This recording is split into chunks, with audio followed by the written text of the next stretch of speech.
The vengeful snake, a tragic legacy unfolds.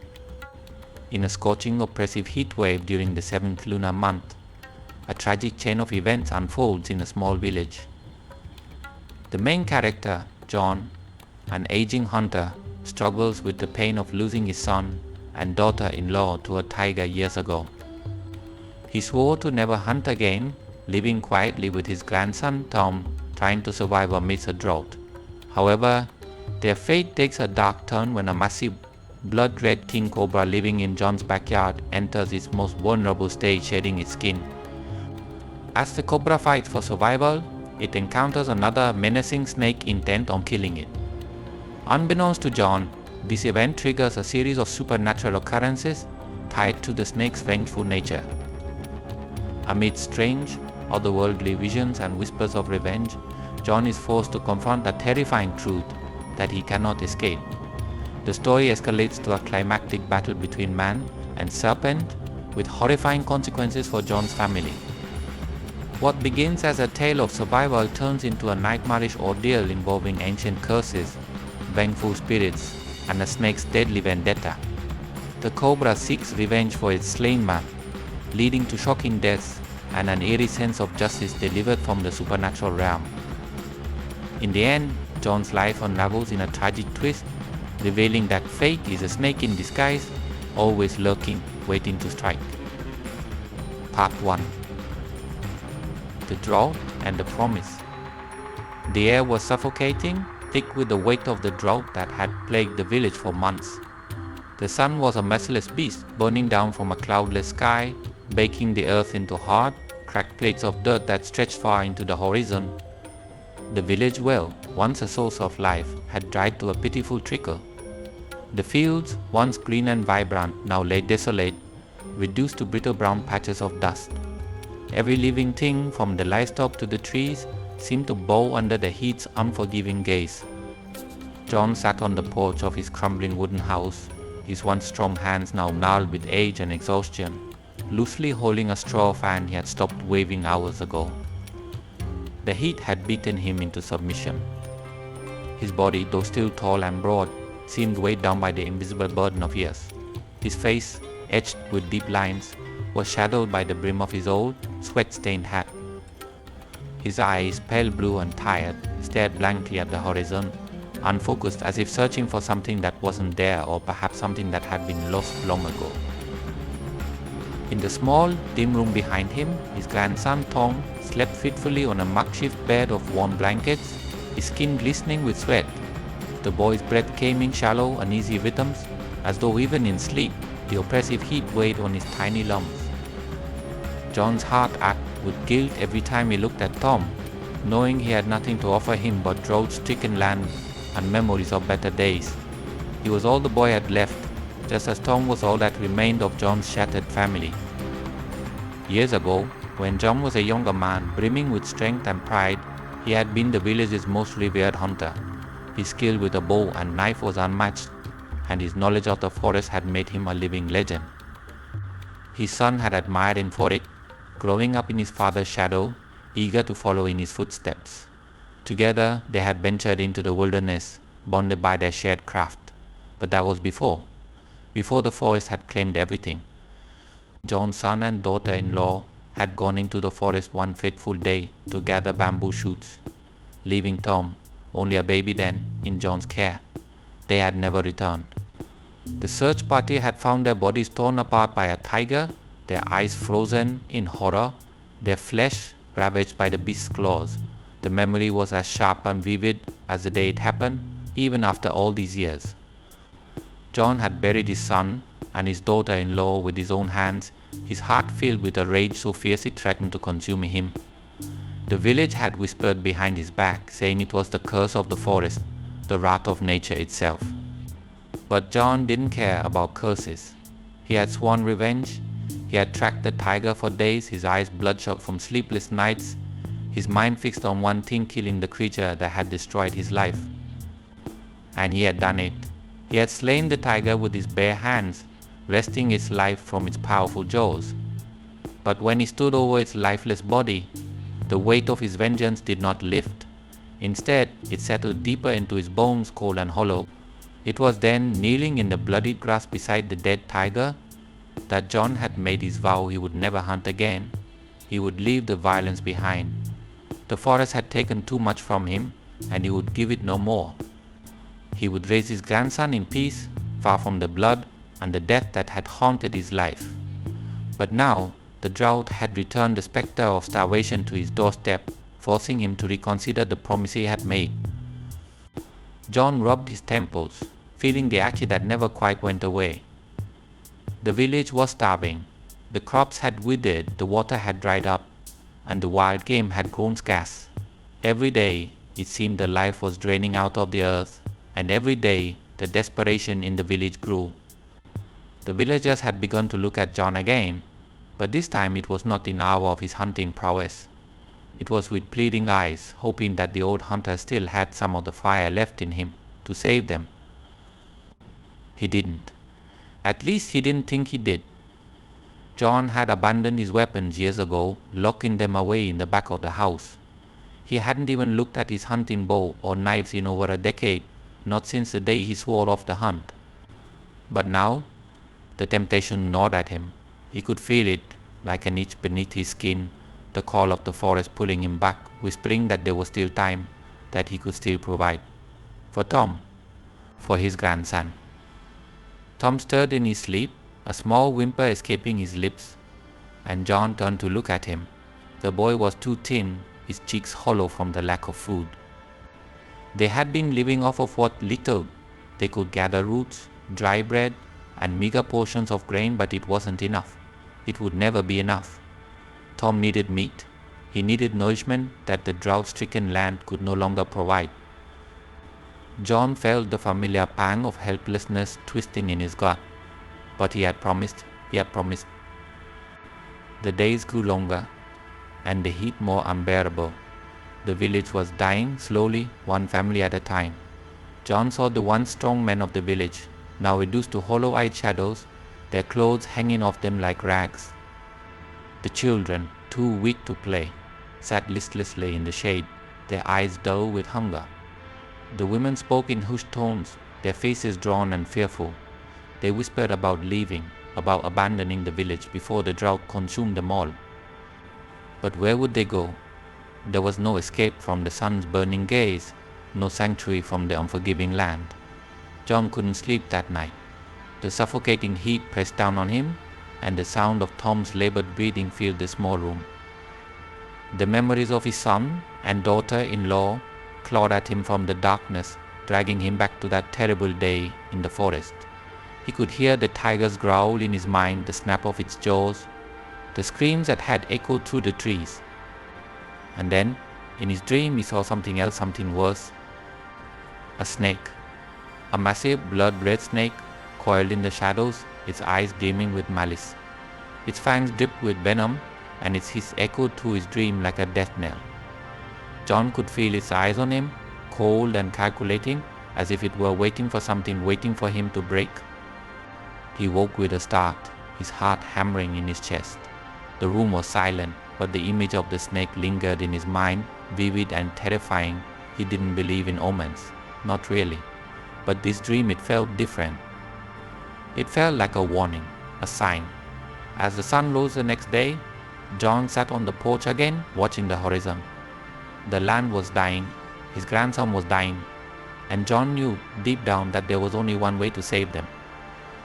His eyes drifted to the back of the house, where the hunting bow and knives lay hidden, forgotten, but not gone. He had promised. But promises, like the drought, could be broken. Part 2. A desperate decision. The sun was an unrelenting fire in the sky, its rays beating down on the village like a punishment sent from the gods. Each day felt longer, the heat more intense, the air so dry it seemed to crackle with every breath. The land was barren, reduced to ash and dust, and the people John could see it in their hollow eyes were beginning to break. John stood at the edge of his field, his gaze fixed on the horizon, though there was nothing to see but a shimmering mirage of heat waves. His crops, once the pride of his modest farm, had withered and died weeks ago. Now only twisted, blackened stalks poked through the cracked earth like skeletal fingers grasping at the sky. The village well, which had been a lifeline for generations, was almost dry, offering nothing but a faint trickle of murky water. Inside the house, John could hear his grandson Tom coughing weakly.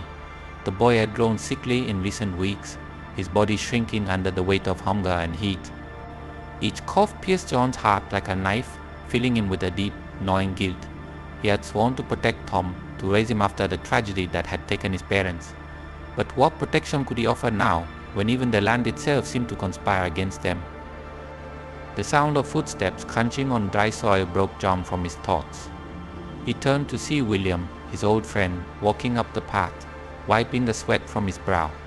William was a large man, broad-shouldered and rough around the edges, but the drought had worn him down too. His shirt clung to his sweat-soaked skin, and his eyes were tired, haunted by the same desperation that gripped the entire village. John William called out, his voice hoarse, "I've been looking for you." John gave a slight nod but said nothing, his gaze returning to the horizon. He had known this visit was coming. It was only a matter of time before someone approached him about hunting again. William came to stand beside John, the two men staring out at the barren landscape in silence for a moment. The wind stirred faintly, carrying with it the smell of dust and decay. Finally, William spoke, his voice low and urgent. "John, we need to talk. The village. We're not going to make it through this drought unless something changes. We've lost everything. The crops are gone, the animals are dying, and the well's about to run dry. People are starting to get desperate." John's jaw tightened, but he remained silent. He knew what William was going to say next. It was the same thing everyone had been thinking but was too afraid to ask.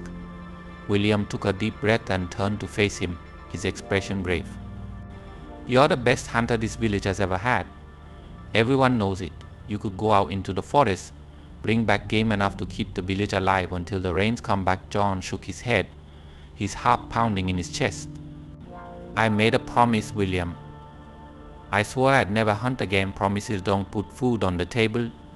John William snapped, his frustration bubbling to the surface.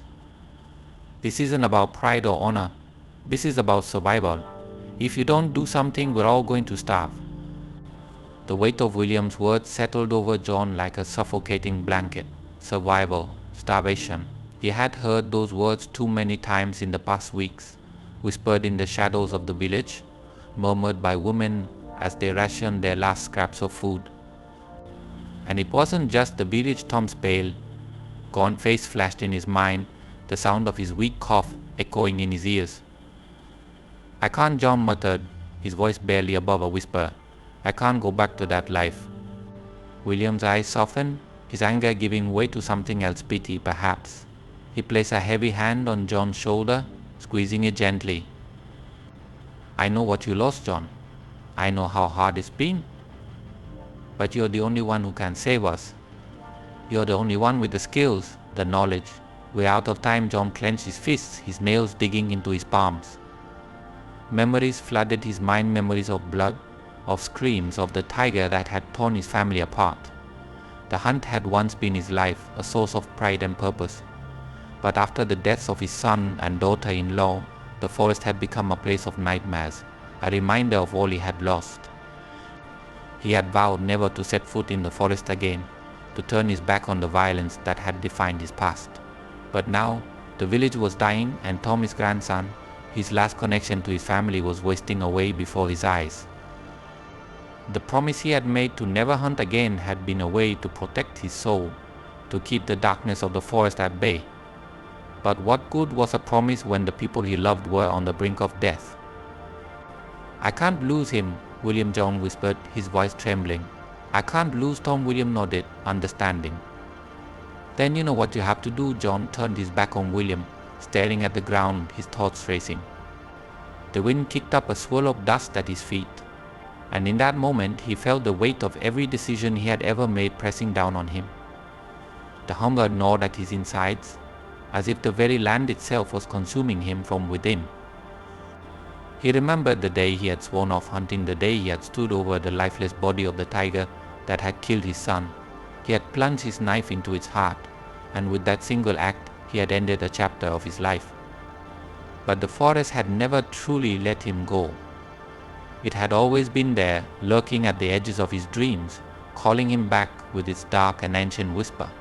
"I don't want to do this," John murmured, more to himself than to William. "But what choice do I have?" William stepped closer, his voice softer now, almost pleading. "John, you don't have to do this alone. We'll help.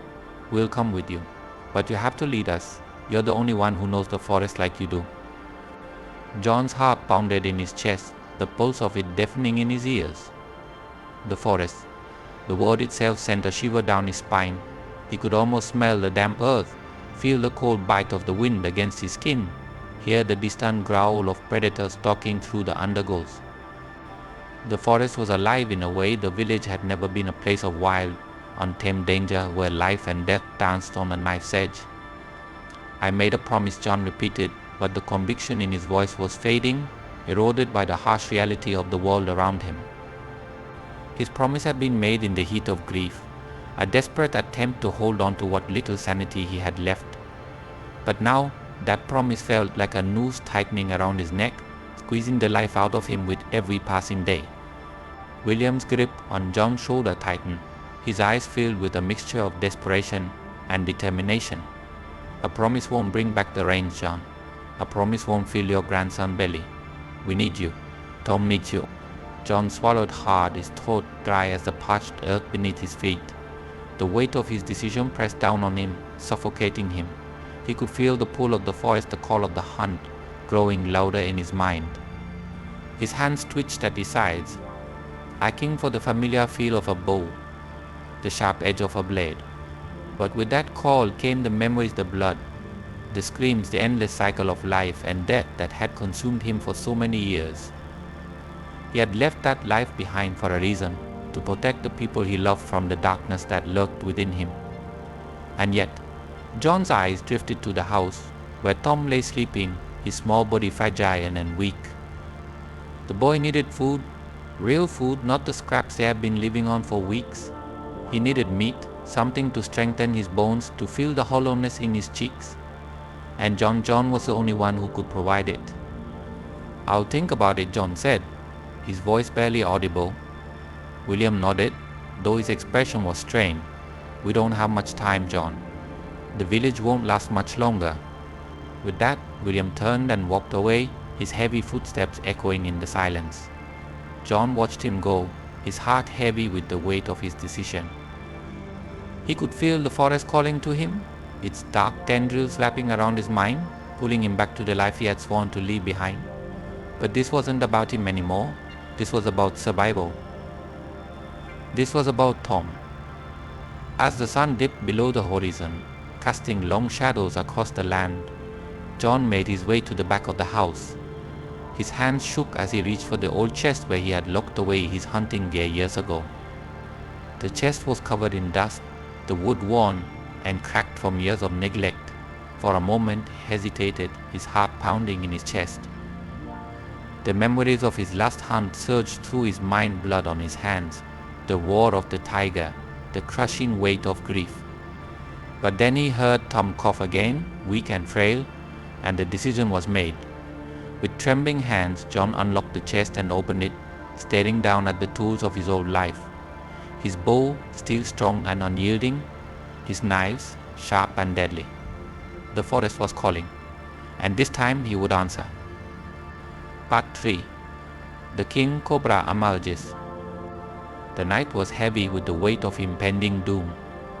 A thick, oppressive silence had settled over the village, broken only by the occasional creak of wood expanding in the heat or the distant rustle of dry grass swaying in the night breeze.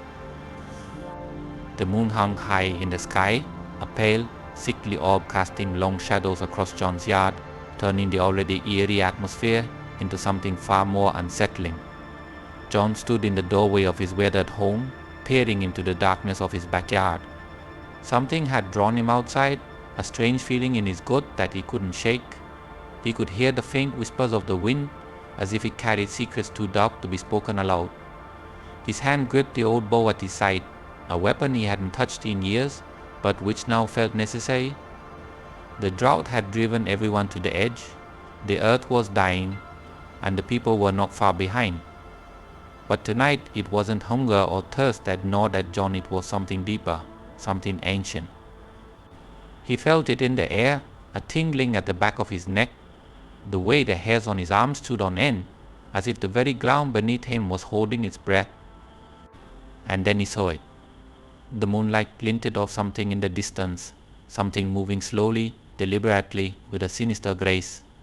John's breath caught in his throat as his eyes adjusted to the darkness, revealing the massive form slithering through the dry grass at the far end of his yard. A snake. But not just any snake. A king cobra, its body thick as a man's arm, covered in blood-red scales that shimmered in the moonlight like molten lava. It was enormous, at least 12 feet long, its head raised high above the ground, its hood flaring slightly as it moved. The snake was in the process of shedding its skin, the old, dry layer peeling away from its sleek, deadly body in slow, writhing motions. John's heart pounded in his chest, his hand tightening on the bow. He hadn't seen a snake of this size in years, not since his hunting days, when he would occasionally encounter such creatures in the depths of the forest. But this was no ordinary snake.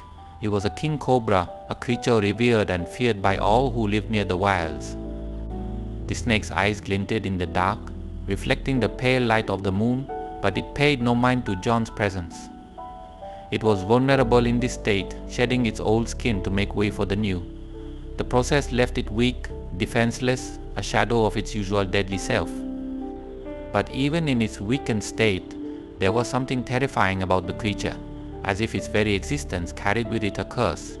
John watched, transfixed, as the cobra slowly peeled away the last remnants of its old skin, revealing fresh, vibrant scales beneath. Its body glistened in the night air, sleek and powerful, the faint sound of its scales brushing against the dry earth sending shivers down John's spine.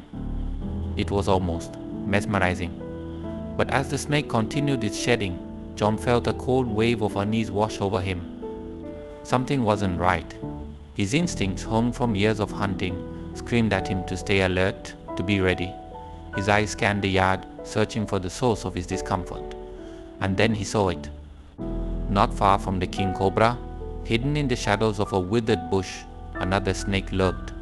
Smaller than the cobra, but no less deadly, its dark, slick body was coiled tightly, its head lowered to the ground, as if waiting for the perfect moment to strike. John's blood ran cold. The second snake was a pit viper, its triangular head unmistakable, its beady eyes locked onto the shedding cobra with a predatory gleam. Unlike the cobra, the pit viper was fully alert, poised to take advantage of the king cobra's vulnerability. The scene before John unfolded like a nightmare. The massive cobra, weakened by the shedding process, was completely unaware of the danger lying in wait just a few feet away, and the pit viper, small, fast and lethally venomous, was ready to kill. John's heart raced as he calculated the situation. Should he intervene? Should he let nature take its course? His hand tightened on the bowstring, fingers trembling as he felt the weight of the decision bearing down on him. The king cobra, though terrifying, was not attacking. It was simply shedding, a natural process, a rebirth. But the pit viper, it was death waiting to strike, a silent predator lurking in the shadows. Sweat beaded on John's forehead as he crouched low, his eyes darting between the two snakes. He knew how this would end if he did nothing. The pit viper would strike, fast and deadly, sinking its fangs into the cobra's exposed flesh. The cobra, weakened and defenseless, wouldn't stand a chance. Yet, as much as John hated the idea of watching one snake kill another, there was something deeper at play, something symbolic. The king cobra, with its massive size and majestic appearance, was like the village itself, once strong, now weakened, vulnerable. The pit viper, small and deadly, was the drought, the famine, the creeping death that had come to claim them all. For a moment, John's mind flashed back to the village, the people starving, their sunken faces etched with fear and desperation. The land, cracked and broken, struggling to survive in the face of the relentless heat. Everything felt so fragile, so on the verge of collapse, just like the cobra. John's hand wavered on the bowstring. Was this nature's way of showing him something? A warning? A sign? The pit viper inched closer, its body coiling tighter as it prepared to strike. The cobra, unaware of its stalker, continued to shed, its powerful body shuddering with the effort of casting off the last of its old skin. John swallowed hard, his pulse quickening. He could feel the tension in the air, thick and suffocating, like the moment before a storm. His instincts screamed at him to do something, to stop the inevitable, but his mind was clouded with doubt. And then, in a flash of movement, the pit viper struck. It was faster than John had anticipated, a blur of dark scales and lethal precision. The viper's fangs sank into the cobra's exposed side, and for a moment everything seemed to stop. The cobra froze, its body stiffening in shock, as if time itself had paused to witness the deadly act. John's breath caught in his throat as he watched, helpless, from the shadows. But the king cobra didn't fall. Instead, it reacted with a speed and fury that defied its weakened state. With a violent hiss, the cobra whipped around, its massive body coiling and thrashing in a blur of motion. The pit viper was caught off guard, and before it could retreat, the cobra's jaws clamped down on its attacker's body with bone-crushing force. The viper writhed in agony, its slender form twisting and contorting as the cobra's fangs pierced deep into its flesh. John could hear the sickening crunch of bones breaking, the viper's desperate, futile struggle to escape the cobra's grip.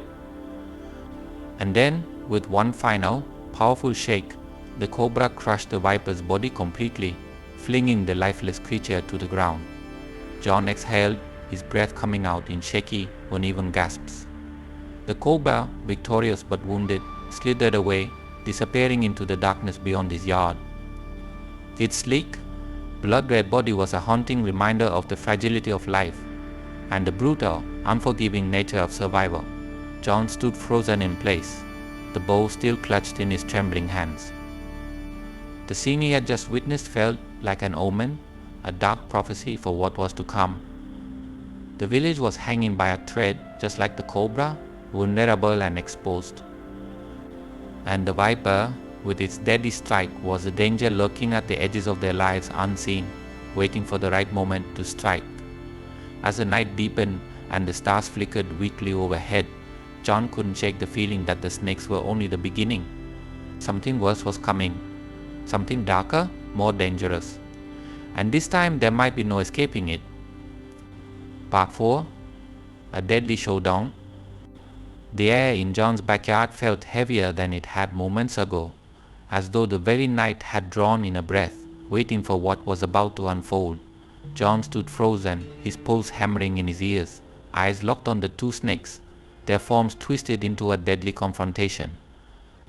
The enormous king cobra, its blood-red scales glistening under the moonlight, had finally shed its old skin.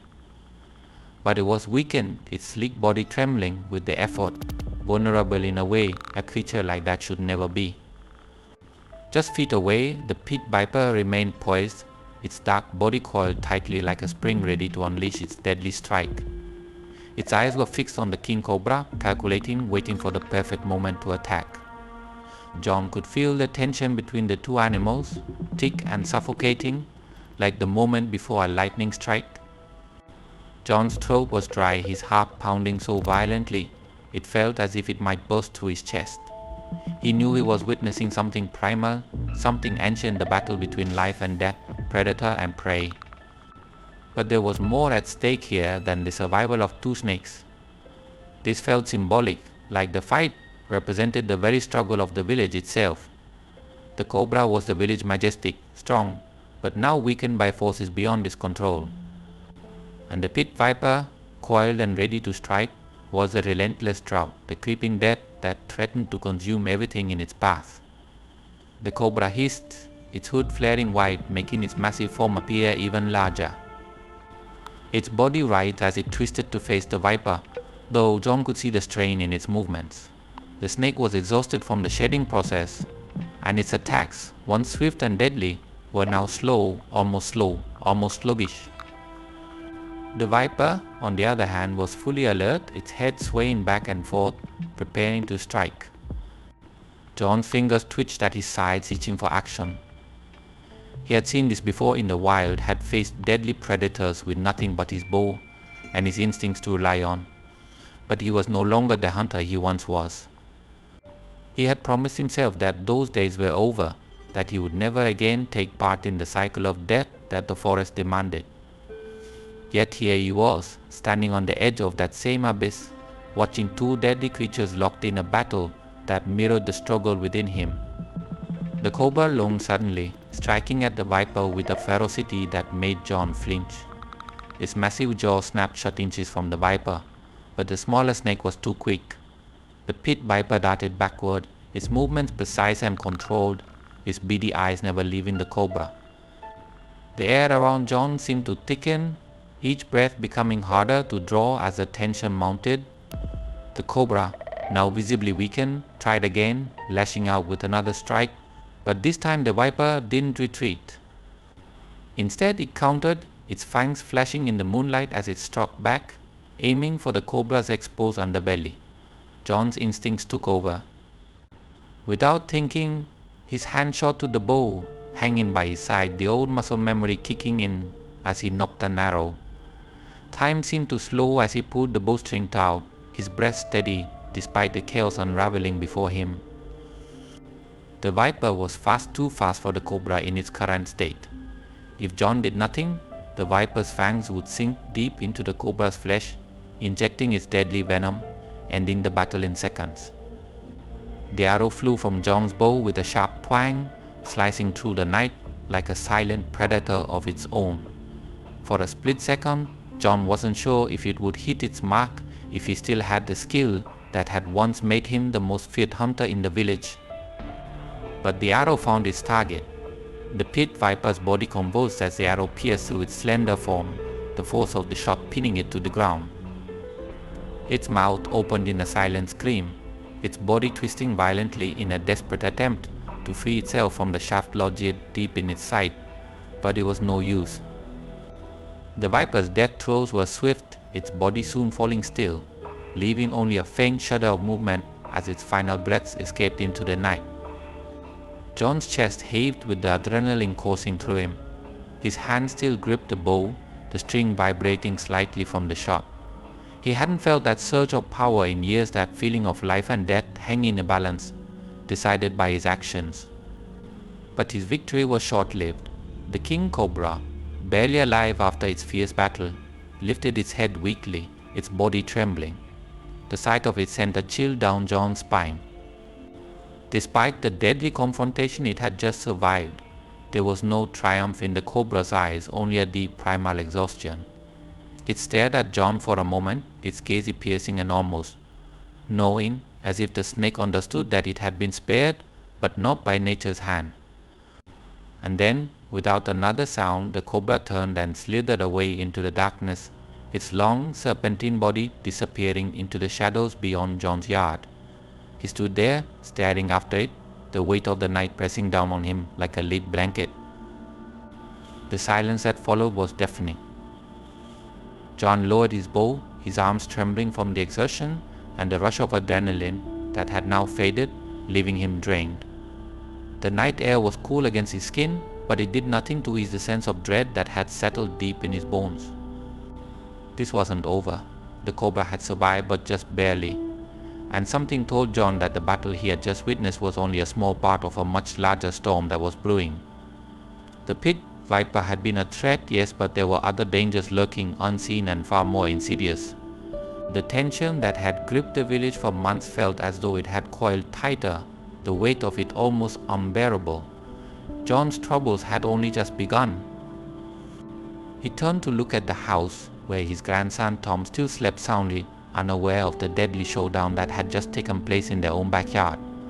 The boy's face was pale, his body frail from hunger, the same hunger that was eating away at the rest of the village. John had hoped that the king cobra's emergence was a sign, some kind of omen, that things would change, that the drought would break and the rains would return. But now, standing alone in the dark, John felt the cold hand of fear grip his heart. He had killed one snake, but there were others. There were always others. And as he glanced toward the trees at the edge of his property, where the cobra had disappeared, John couldn't shake the feeling that something far worse was coming. The ground beneath his feet seemed to hum with an eerie energy, as if the earth itself was holding its breath. The air was thick with the scent of death, and the sky above, though clear, felt oppressive, like a blanket of darkness waiting to smother them all. John had faced death before. He had seen what the wild could do to a man, had felt its claws rip into his soul and leave scars that never truly healed. But this felt different. It wasn't just the drought, or the hunger, or the creeping madness that was beginning to take hold of the village. It was something deeper, something ancient, and John could feel it, lurking just out of sight, waiting for its moment to strike. He took a deep breath, his gaze lingering on the spot where the pit viper lay dead, its body still pinned to the ground by his arrow.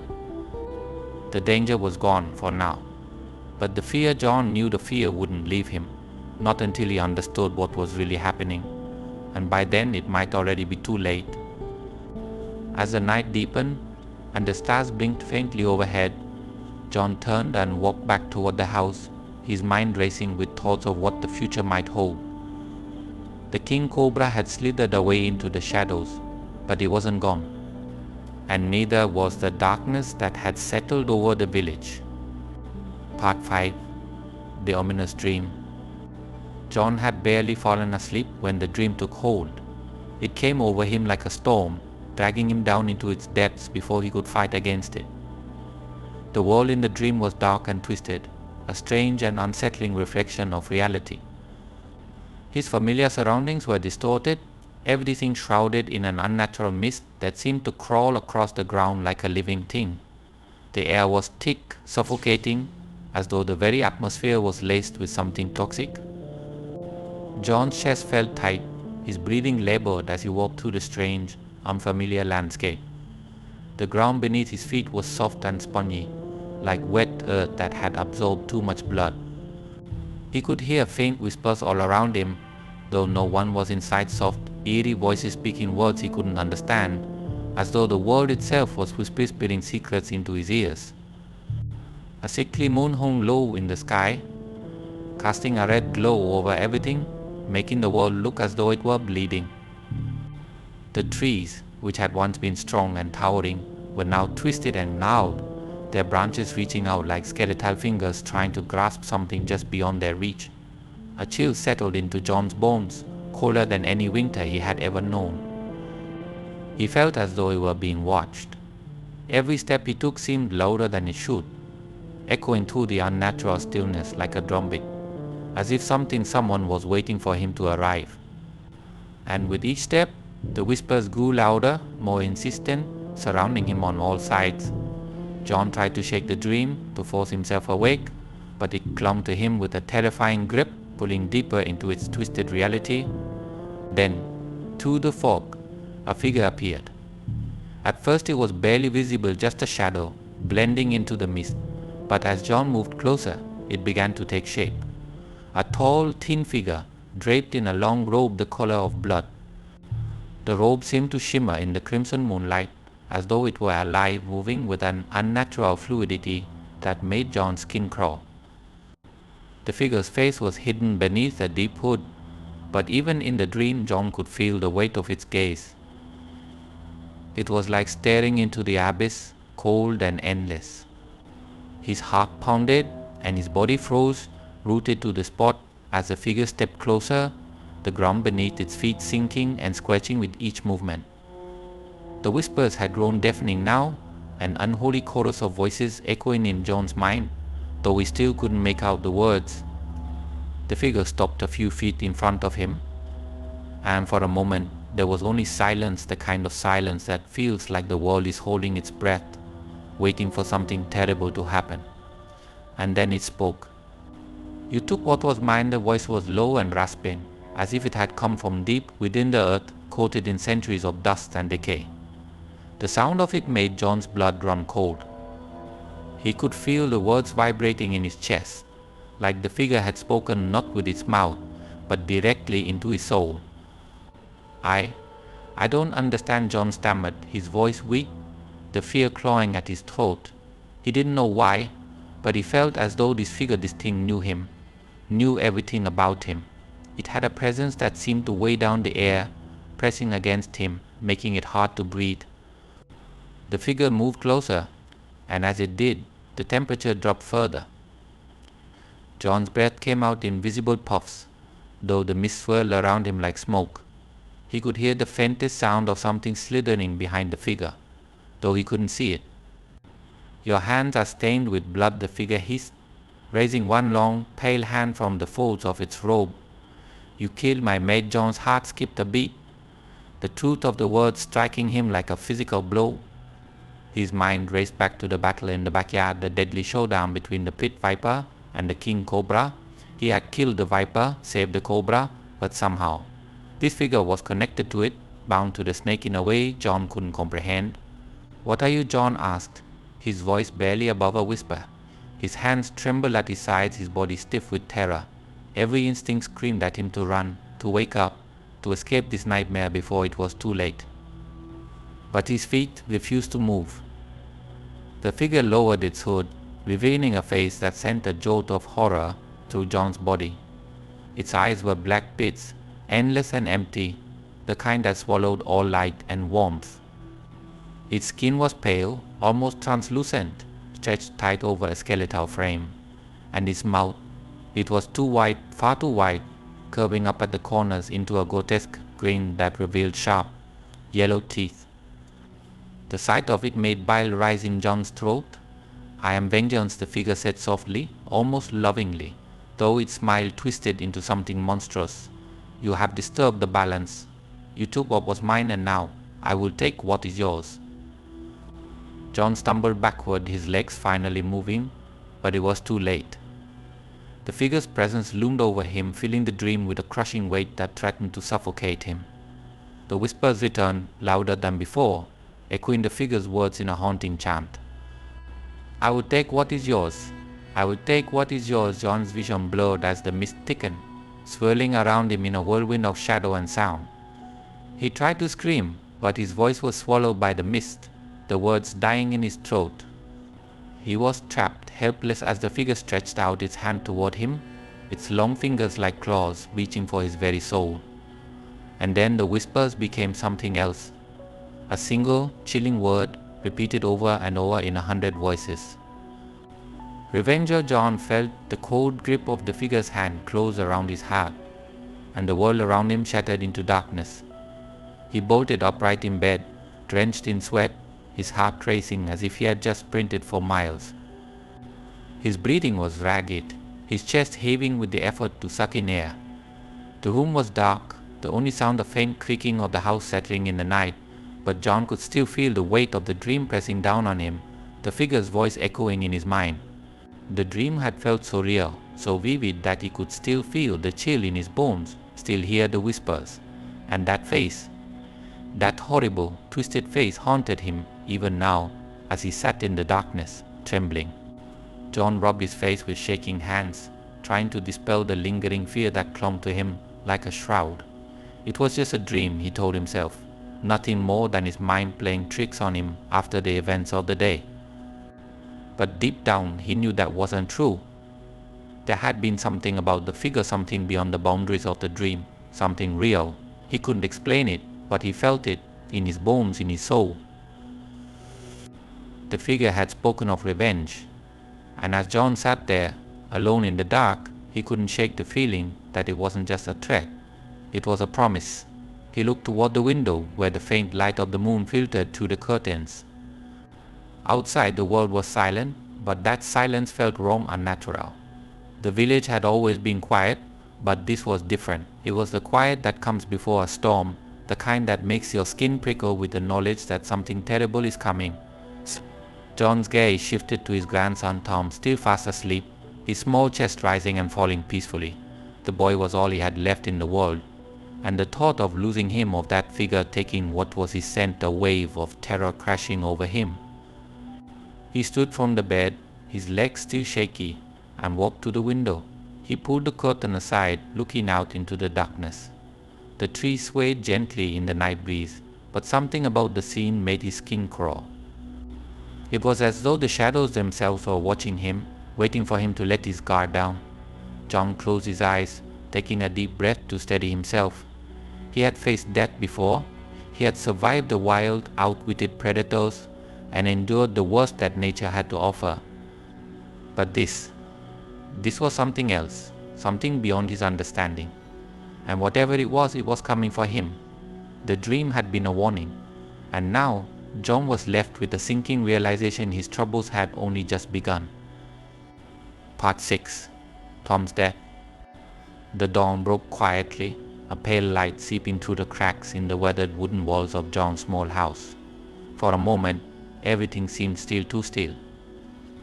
The weight of the ominous dream still clung to John like a thick fog, but the early morning sun offered a brief, almost cruel sense of normalcy. For a split second, he let himself believe that it had all been just a nightmare, something he could shake off with a new day. But that illusion shattered the moment he turned his head toward the bed where his grandson lay. Tom usually woke up early, his small voice filling the house with innocent chatter as he began his day, but today, there was nothing. A creeping dread seized John's heart as he leaned in closer, his eyes struggling to adjust to the dim light. Tom, he called softly, his voice cracking as he reached out to gently shake the boy's shoulder. Tom didn't stir. John's breath caught in his throat. His hand, rough and callous, trembled as he turned the boy onto his back. That's when he saw it. 2 tiny puncture marks on Tom's neck, barely visible, but unmistakable. Snake bites. The world seemed to tilt beneath John's feet. His heart pounded so hard it felt like it might burst through his chest. His mind, dazed and sluggish, refused to process what his eyes were seeing. No, no, no, no, John muttered, his voice rising in panic as he shook Tom more forcefully, his hands gripping the boy's small shoulders. Tom, wake up. Wake up, please, but there was no response. John's heart raced wildly as he grabbed the cloth from the bedside table and pressed it against the bite marks, his fingers trembling. He tried to think, tried to remember all the things he'd learned over the years, how to treat a snake bite, how to stop the venom from spreading. But his thoughts were a whirlwind of terror and disbelief. Tom's skin was cold to the touch. No, please, John whispered, his voice barely more than a breath as he cupped the boy's face, tears stinging his eyes. Tom, open your eyes. The seconds stretched into what felt like an eternity. Tom's small chest barely rose, his breathing shallow, each breath fainter than the last. John pressed his ear against Tom's chest, praying for the faint thump of a heartbeat. But all he could hear was the deafening silence that followed. Terror gave way to frantic action. John scooped Tom up in his arms, his own body shaking uncontrollably. He bolted for the door, his mind racing with 1,000 desperate thoughts. He had to find help, had to get Tom to the village healer, someone who could stop this, reverse this horrible thing that was happening. The boy was still so small, so young, it couldn't end like this.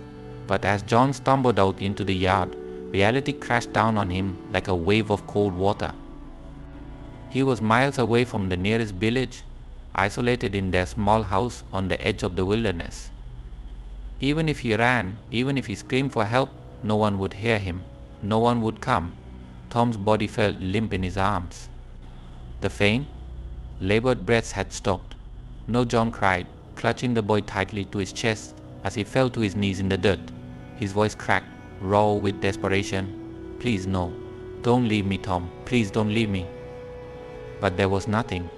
The life had drained from Tom's small body, leaving behind only the hollow shell of what had once been his vibrant, joyful grandson. John felt the warmth of Tom's skin fading, the chill of death creeping in as the boy's head lolled against his chest, his eyes still closed, as if in a peaceful sleep. A low guttural sound escaped John's throat, something between a sob and a scream. He rocked back and forth, holding Tom close, his tears falling freely now, wetting the boy's hair as he buried his face in the child's neck. He had failed. He had failed to protect the one person who meant everything to him.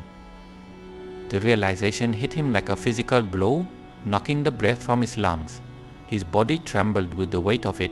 with the crushing grief that consumed him from the inside out. He had lost so much already: his son, his daughter-in-law, and now Tom. Tom, the last connection he had to them.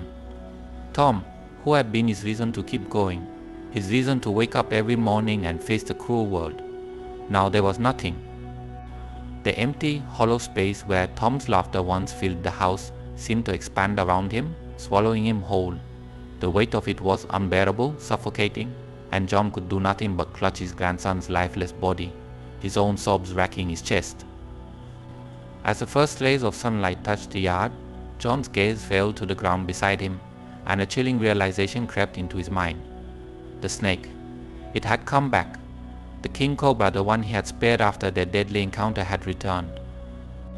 And now it had taken what was his. The dream from the night before surged back into his mind with terrifying clarity: the figure in the blood-red robe, the ominous words it had spoken. "You killed my mate. Now I will take what is yours." John's body went rigid as the truth sank in. The cobra hadn't simply left that night. It had been watching, waiting for the perfect moment to strike, to exact its revenge. He had seen the snake's mate killed it with his own hands. And now the king cobra had taken his vengeance in the cruelest way possible. Tom was dead because of him. No, John's voice was hoarse, barely audible over the rush of blood pounding in his ears. His hands tightened their grip on Tom's body, his knuckles white. No, this isn't real. It can't be real. But it was. The bite marks on Tom's neck, the coldness of his body in John's arms were all too real. The grief twisted inside him, warping into something darker, something more primal. Rage. A deep, soul-crushing fury surged through him, hot and blinding, filling the hollow space that Tom's death had left behind. He had been wrong to let the cobra go, wrong to believe that killing one snake was enough to end the nightmare. Now, the cobra had come back, and it had taken everything. John stood slowly, his knees weak, his legs trembling beneath him as he held Tom's body. His eyes, wet with tears, stared blankly ahead, his mind reeling with the enormity of what had happened. There was no one left to save, no one left to fight for, only Ranger. His breathing was shallow, his chest tight with grief and fury. Every part of him ached with the weight of his loss, but deep down, beneath the sorrow, a fire was burning. The same fire that had driven him in his younger days, the fire that had once made him the best hunter in the village. It was roaring back to life now, fueled by the need to avenge his grandson. The cobra was still out there, lurking in the shadows, waiting for him to make his move. And John knew with a terrifying certainty that this time he would not stop until the snake was dead. This was no longer about survival. It was no longer about the drought, the hunger, or the village's struggles. This was personal. The snake had taken his family, and now John would take its life. He lowered Tom's body gently to the ground, his heart breaking with each passing second, each second that brought him closer to the inevitable truth that Tom was gone.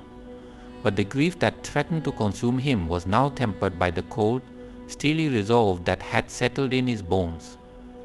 John wiped the tears from his eyes, his jaw clenched, his mind clear with a singular purpose. This wasn't over, not yet.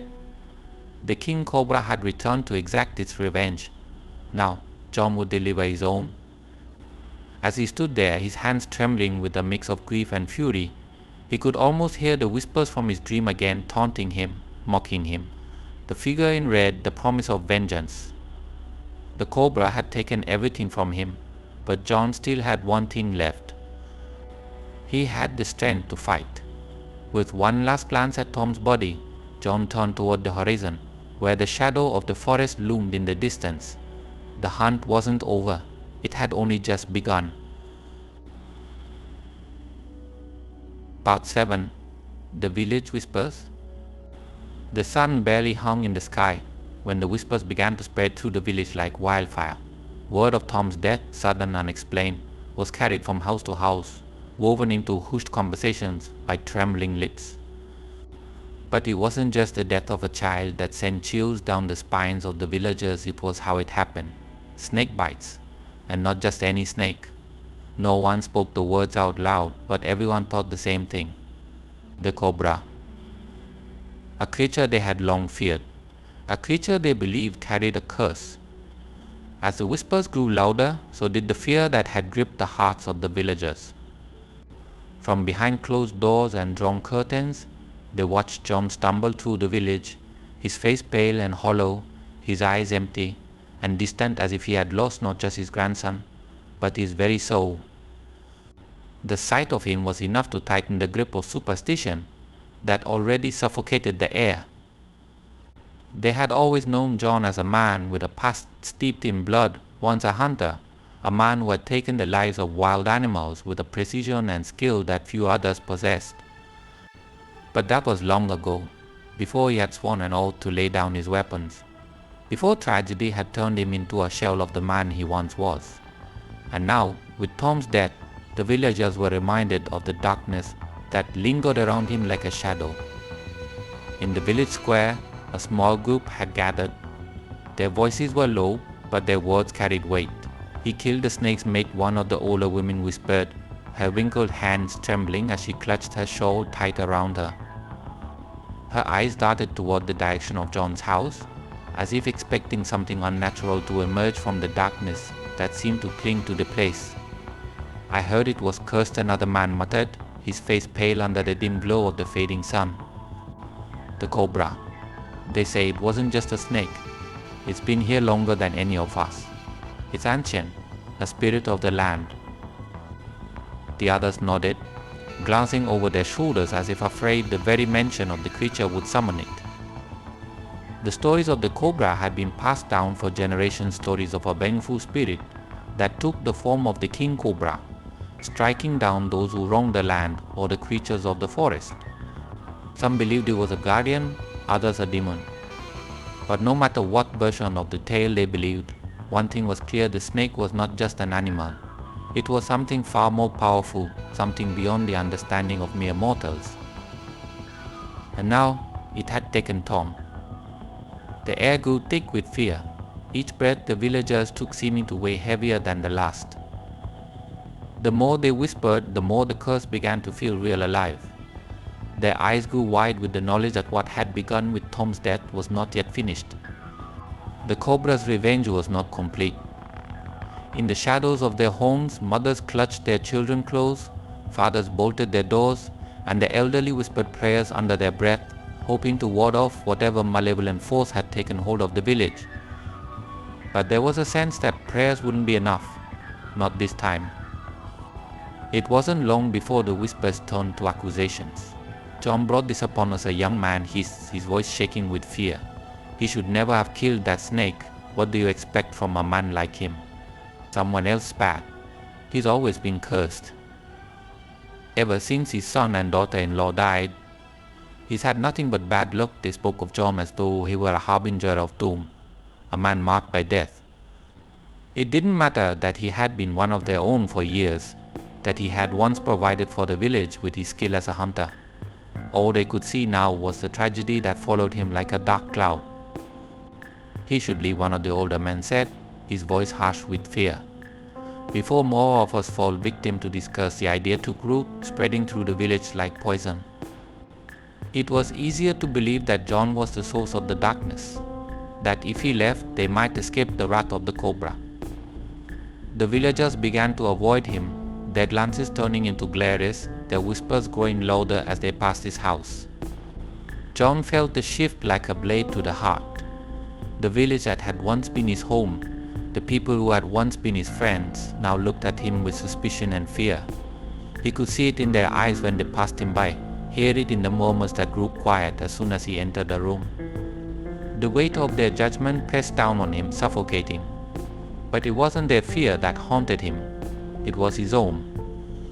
At night, the village seemed to pulse with an unnatural tension, the kind that made even the bravest of men look over their shoulders in the dark.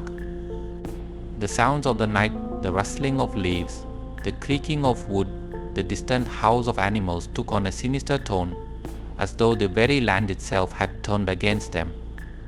And through it all, John could feel the Cobra's presence, lurking just beyond the edges of the village, waiting for the right moment to strike again. He couldn't shake the feeling that it was watching him. Every time he stepped outside, he felt its eyes on him, cold and calculating, filled with a hatred that went beyond anything he had ever known.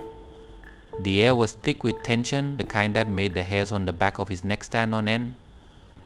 It was as though the village itself had become a battleground, and John was at the center of it. The villagers avoided him, but their fear was palpable. They could sense the Cobra's revenge looming over them, waiting to claim its next victim. And though they wouldn't say it out loud, John knew they were all thinking the same thing. It wasn't over. The Cobra wasn't done. And neither was the curse. Every night, John lay awake in his empty house, his mind racing with the memories of Tom's death. The image of the boy's lifeless body seared into his brain. He had failed to protect him, the one person in the world who had meant everything to him, and now he was gone, taken by the very creature John had spared. But it wasn't just guilt that gnawed at his soul. It was the knowledge that something far worse was coming. The dream the figure in the blood-red robe returned to him every time he closed his eyes. Its voice, cold and hollow, whispered to him in the darkness, reminding him of the promise it had made. "You took what was mine. Now I will take what is yours." John couldn't escape the feeling that the figure wasn't just a figment of his imagination. It was real. The Cobra wasn't just an animal, it was a manifestation of something far more ancient, something beyond his understanding. And he wanted revenge. As the days passed, the village became more and more like a ghost town. The streets were empty, the usual sounds of daily life replaced by an eerie silence. People kept to themselves, avoiding even their neighbors out of fear that the curse might spread. The tension in the air was thick, palpable, as though the entire village was holding its breath, waiting for the next strike. And John knew that strike was coming. He could feel it in his bones, in the very air he breathed. The Cobra wasn't done. It wouldn't rest until it had claimed everything from him, until the curse had run its course, and there was nothing he could do to stop it. The villagers whispered in the dark, their fear growing with each passing day. They spoke of the snake's curse, of the mysterious events that had befallen John's family. They believed that the Cobra's vengeance was far from over, that it would strike again. And John, in his heart of hearts, knew they were right. The curse had taken Tom, and now it was coming for him. Every step John took felt heavy, burdened by the weight of the village's whispers, by the crushing guilt and the growing terror that clawed at his mind. He was haunted by the memory of the Cobra, by the knowledge that it was out there waiting for him. And as the days turned into nights and the nights stretched into eternity, he realized that there was no escape.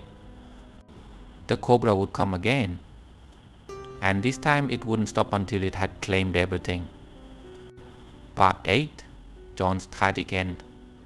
The wind whispered through the trees that morning, carrying with it an eerie silence that settled over the village like a dark omen. The sun had yet to rise fully, casting a dim glow over John's small, weather-beaten house at the edge of the village. The atmosphere was heavy, thick with an unsettling stillness that felt as if even the earth itself was holding its breath. Inside the house, John sat at his table, staring blankly at the worn wooden surface, his hands trembling in his lap. He hadn't eaten in days, hadn't slept in what felt like an eternity. The grief gnawed at him, relentless, a beast that clawed at his insides, leaving nothing but a hollow emptiness in its wake. Tom was gone. The child he had sworn to protect, the last piece of his broken family, had been taken from him by the very creature he had once spared.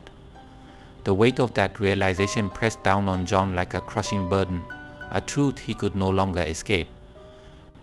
The Cobra had come for its revenge, and he had been powerless to stop it. Every night since Tom's death, John had been haunted by the same dream, the shadowy figure in the blood-red robe, its voice echoing in his mind, taunting him. "You took what was mine.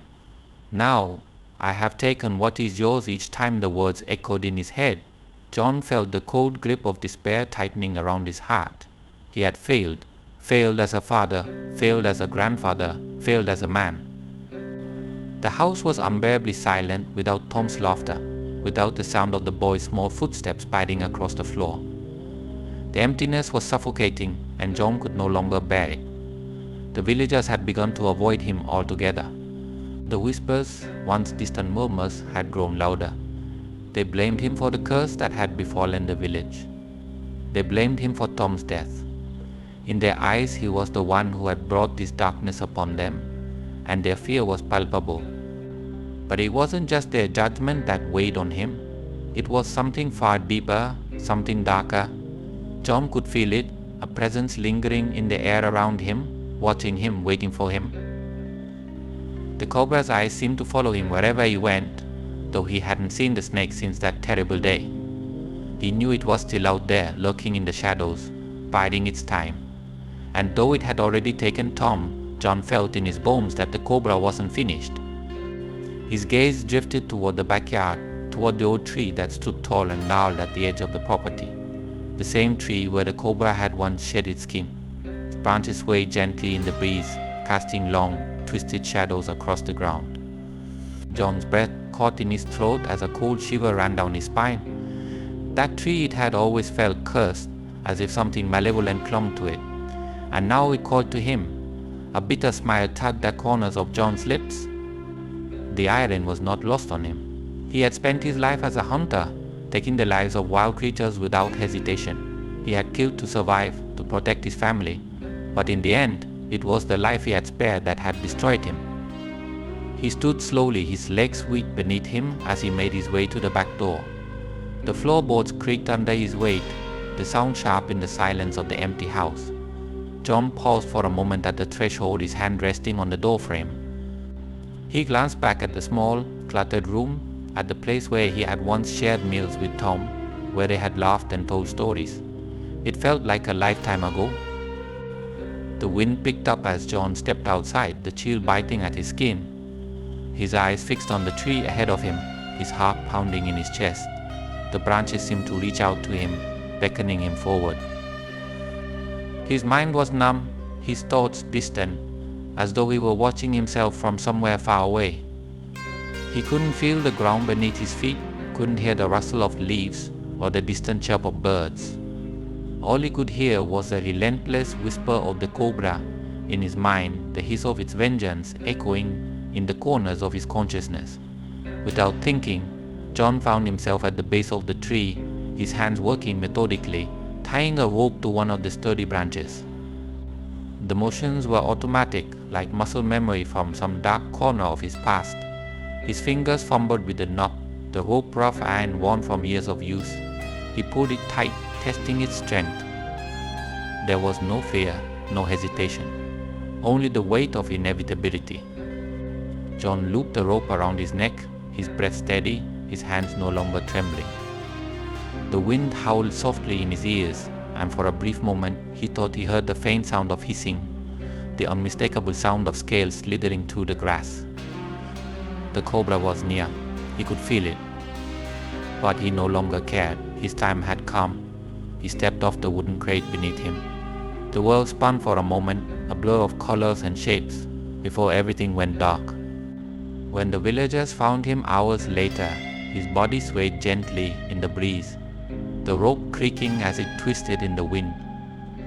John's face was pale, his eyes closed, his lips slightly parted, as though he had found some semblance of peace in death. But the sight of him hanging there, lifeless beneath the tree, sent a wave of horror rippling through the village.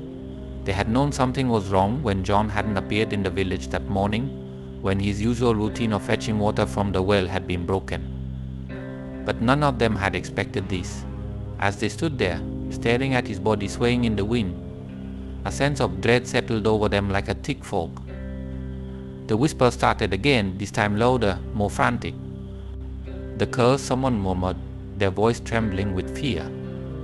"It's taken him too," he was marked, another said, their eyes wide with terror. The snake, it never forgave him. The villagers backed away, their fear palpable, as though John's death had sealed their fate. To them, this was no ordinary suicide.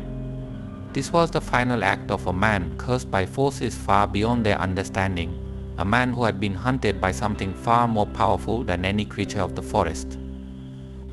The tree, the one where the cobra had shed its skin, now bore the weight of yet another life.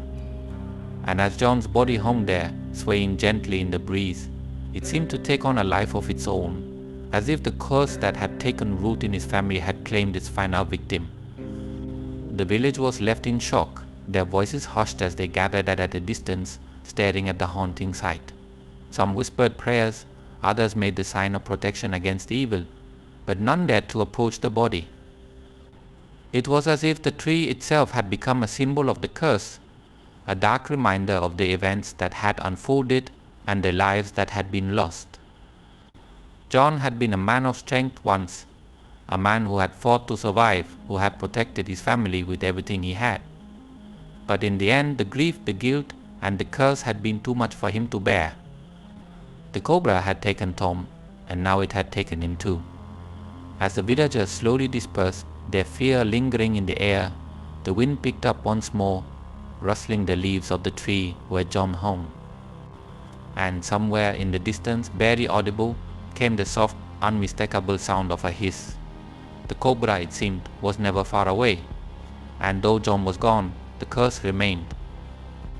Part 9. The Lingering Curse. The wind carried an eerie stillness through the village, as if the very air had been tainted by the recent events. Even after John's tragic death, an unsettling presence seemed to linger in every shadow, every creaking branch, and every whispered conversation. The village, once a place of simple lives and shared laughter, had become a place steeped in dread and ever-present fear that something dark remained unfinished. The tree where John had taken his life stood like a grotesque monument at the edge of his property, casting long, twisted shadows as the days turned to weeks. The villagers avoided it, their gazes lowered as they hurried past, but the whispers never stopped. They spoke of John in hushed tones, voices trembling with superstition. He killed the snake's mate, and the Cobra took revenge in Momot. But it's not done. The curse still hangs over us like poison in the air. No one dared to say it outright. But they all knew the truth. The curse that had claimed Tom's life and driven John to despair had not been lifted. It had merely been biding its time, waiting for the next victim. And though the Cobra had disappeared, its presence was still felt. People spoke of hearing the hiss of scales on quiet nights, or catching glimpses of something slithering through the tall grass near the tree where John had died. It had become a legend, but not the kind that brought wonder or awe. This was the kind that dug deep into people's minds, seeding paranoia and fear. The elders of the village, those who remembered the old stories, gathered quietly in their homes, sharing tales of curses that clung to the land like a festering wound. They spoke of ancient spirits, of creatures tied to the earth itself, and of the consequences of breaking promises made to forces beyond human understanding. The King Cobra, one of the elders, an old woman with eyes clouded by time, whispered to a small group of villagers one evening, is more than just a snake. It's a spirit of vengeance. When it takes something, it never truly gives it back. The villagers nodded solemnly, their faces pale in the flickering candlelight. The darkness of night pressed in around them, the weight of the story heavy in the room. No one spoke against her. No one dared challenge a belief that the snake was more than a mere creature of the wild. As the days passed, strange occurrences began to plague the village. Animals fell ill without explanation, crops withered under an unrelenting sun, and an unshakable sense of doom crept into the hearts of the villagers. It was as though the very land itself had been cursed, its vitality drained by the shadow of the Cobra that still haunted them. One night, a young boy named Daniel disappeared. His parents woke to find his bed empty, the sheets twisted and cold. There was no sign of him anywhere, no footprints in the dirt, no broken twigs to mark his path. The only thing they found was a single snake scale near his window, gleaming faintly in the pale moonlight. The village erupted in panic. Mothers clutched their children tightly, fathers bolted their doors, and no one slept soundly for days. The whispers grew louder, darker. The Cobra took him, they said. It's not done. The curse is still alive. Search parties combed the nearby woods. calling Daniel's name until their voices grew hoarse, but no one truly believed they would find him. The villagers knew the truth. They had known it since the day Tom died and John hung himself from that cursed tree. The Cobra was claiming what was owed. Days turned into weeks, and still Daniel was nowhere to be found. His parents, once proud and strong, became hollow, their faces etched with grief and terror. They rarely left their house, their eyes darting toward every shadow, listening for the faint hiss of something they couldn't see but knew was there. And it wasn't just Daniel. There were other signs, dark omens, that hinted the Cobra's curse was spreading. Livestock were found dead in the fields, their bodies cold and stiff with no visible cause. The village's once bustling marketplace grew silent as more and more families withdrew into the safety of their homes, too afraid to tempt fate by going about their daily lives. Superstition had become a law of its own, dictating every action. The whispers changed over time. At first they spoke of the Cobra, of its revenge for the death of its mate. But as more strange events unfolded, the story grew darker, more twisted.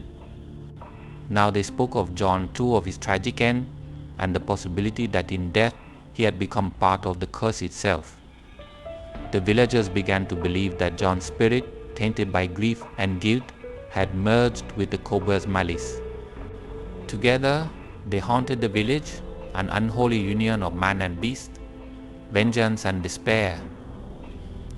"It's his ghost," a man muttered late one night as he and a few others gathered outside the village tavern. "John. He's with the snake now. He's part of the curse." The others nodded in agreement, their faces pale and drawn. He couldn't let go. Even in death, he's still bound to the land, just like that snake. The idea of John's spirit joining with the Cobra to continue its vendetta against the village took root in their minds. It was easier to believe that the curse was a product of John's broken promise, of his failure to fulfill the vow he had made long ago. And in their fear, they began to turn on one another. "Who's next?" a woman whispered, her eyes wide with terror. "Who will the snake take next?" No one had an answer, but everyone knew it wasn't over. The village, once a place of community and shared hardship, had become a place of isolation. Families withdrew, friendships crumbled, and an oppressive paranoia settled over everything. The tree where John had hung himself remained untouched, its gnarled branches twisting toward the sky like the fingers of a corpse. No one dared approach it. Some even said they could hear the creaking of the rope late at night, as if John's body still swayed in the wind, a silent warning to those who would break promises or anger the spirits of the land. And through it all, the Cobra remained unseen, but not forgotten. The legend of the King Cobra, the spirit of vengeance that had claimed both Tom and John, became a permanent fixture in the village's collective memory. Children were told to stay away from the woods, to avoid the tree where John had died. They were warned never to break a promise, no matter how small, for fear that the Cobra would come for them too. It became a part of life, a dark undercurrent that flowed beneath the surface of the village's daily routine. And as time went on, the villagers learned to live with the fear. They built their lives around it, made offerings to the land in hopes of appeasing the spirits, and prayed that the Cobra would finally be satisfied. But deep down they all knew the truth. Some curses never lived. The Cobra's shadow stretched over the village, a constant reminder of the deadly price of breaking promises. No one could say for certain when it would strike again, but the villagers lived in quiet anticipation, always waiting for the next tragedy, the next death, the next disappearance. And somewhere, in the dense undergrowth at the edge of the village, the King Cobra slithered silently through the grass, its scales gleaming in the moonlight. It was patient. It had all the time in the world. The curse had not yet run its course, and it never would.